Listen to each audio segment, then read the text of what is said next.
40 വർഷത്തെ സേവന പാരമ്പര്യവുമായി കൊച്ചപ്പൻ സെയിൽസ് കോർപ്പറേഷന്റെ 6ാമത് സ്ഥാപനം ഓട്ടുപാറ പരുത്തിപ്രയിൽ ഉദ്ഘാടനം ചെയ്ത് പ്രവർത്തനം ആരംഭിച്ചു. ഇടനിലക്കാരില്ലാതെ നേരിട്ടുള്ള സേവനം. സ്റ്റീൽ, സിമന്റ്, പൈപ്പ്, ഷീറ്റ് തുടങ്ങിയ കെട്ടിട നിർമ്മാണത്തിനാവശ്യമായ എല്ലാവിധ സാധന സാമഗ്രികളും വിലക്കുറവിൽ ലഭിക്കുന്ന വടക്കാഞ്ചേരിയിലെ ഏക സ്ഥാപനം കൊച്ചപ്പൻ സെയിൽസ് കോർപ്പറേഷൻ, ഓട്ടുപാറ പരുത്തിപ്ര. ജലസ്രോതസ്സുകളിലേക്ക് സെപ്റ്റിക് ടാങ്ക് മാലിന്യം ഒഴുക്കി ചിറ്റണ്ടയിൽ സ്വകാര്യ വ്യക്തിയുടെ ക്രൂരത. ദുർഗന്ധം മൂലം പാടത്ത് പണിയെടുക്കുന്ന തൊഴിലാളികൾ ദുരിതത്തിലായി. അടിയന്തര നടപടിയെടുത്ത് അധികൃതർ. ചിറ്റണ്ടയിൽ സ്വകാര്യ വ്യക്തി വീട്ടിലെ സെപ്റ്റിക് ടാങ്കിൽ നിന്നും മാലിന്യം മോട്ടോർ ഉപയോഗിച്ച് റോഡരികിലെ വെള്ളച്ചാലിലേക്ക് ഒഴുക്കിവിട്ടു. മാലിന്യം ഒഴുകി പാടത്തും കുളത്തിലും മറ്റ് ജലസംഭരണികളിലും നിറഞ്ഞ് പ്രദേശത്ത് ദുർഗന്ധം മൂലം പാടശേഖരങ്ങളിൽ തൊഴിലെടുക്കുന്ന തൊഴിലാളികൾക്ക് ഏറെ പ്രയാസം അനുഭവപ്പെട്ടു. 10 മണിക്ക് ചായ കുടിക്കുമ്പോഴാണ് ചായ കുടിക്കുമ്പോൾ കയ്യും കാലൊക്കെ കഴുകി, പിന്നെ മുഖത്ത് വെള്ളം ഒഴിച്ചു. അപ്പം ഒന്നും ഉണ്ടാവില്ല. ചായ കുടിച്ച് എന്നിട്ടപ്പം അങ്ങോട്ട് വന്നു കറുത്ത വെള്ളം.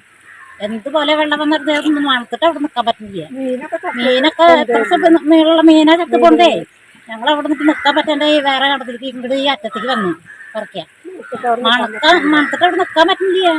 പണിയെടുക്കുന്ന തൊഴിലാളികൾ പണി നിർത്തുകയും തുടർന്ന് പഞ്ചായത്തിലും ആരോഗ്യവകുപ്പിലും പോലീസിലും നാട്ടുകാർ പരാതി നൽകി. പരാതി നൽകിയതിന്റെ അടിസ്ഥാനത്തിൽ സ്ഥലത്തെത്തിയ ഉദ്യോഗസ്ഥർ പരിശോധന നടത്തി സ്വകാര്യ വ്യക്തിക്കെതിരെ കേസെടുത്ത് പിഴ ഈടാക്കാൻ തീരുമാനിച്ചു. ഗ്രാമപഞ്ചായത്ത് അസിസ്റ്റന്റ് സെക്രട്ടറി MS രശ്മി, ആരോഗ്യവകുപ്പ് health inspector Prakash Jacob, Vadakkanchery SI K Husanar എന്നിവരുടെ നേതൃത്വത്തിലായിരുന്നു പരിശോധന. ഇരുവക്കുട്ടി ഗ്രാമപഞ്ചായത്തിന്റെ 9ാം വാർഡില് സെയ്തലവി മുട്ടിക്കൽ വീട്ടിലെ സെയ്തലവി എന്ന വ്യക്തി അദ്ദേഹത്തിന്റെ വീട്ടിലെ മാലിന്യങ്ങൾ, കക്കൂസ് മാലിന്യങ്ങൾ തുറന്നുവിട്ടു പൊതുജലാശയത്തിലേക്ക് തുറന്നുവിടുകയും അത് പാടശേഖരത്ത് എത്തുകയും ചെയ്തു. പാടശേഖരത്ത് പണിയെടുക്കുന്ന സ്ത്രീകളായിട്ടുള്ളൊരു കർഷകത്തൊഴിലാളി ഞങ്ങളെ വിളിച്ചു പറഞ്ഞനുസരിച്ചാണ് ഞങ്ങൾ വരുന്നത്. വരുമ്പോൾ ഈ മാലിന്യങ്ങളെല്ലാം ഒഴുകി പാടശേഖരത്ത് എത്തിയിരിക്കുകയാണ്. ഈ മാലിന്യങ്ങൾ ഒഴുകിപ്പോയടുത്ത് വീടുകളുണ്ട്, അതിൻ്റെ പരിസരത്ത് വീടുകളുണ്ട്. വളരെ രൂക്ഷമായിട്ടുള്ള ഗന്ധവും പ്രത്യേകിച്ച് പൊതുജലാശയം മൂലമാക്കുന്ന രീതിയിലാണ് അവർ ചെയ്തിരിക്കുന്നത്.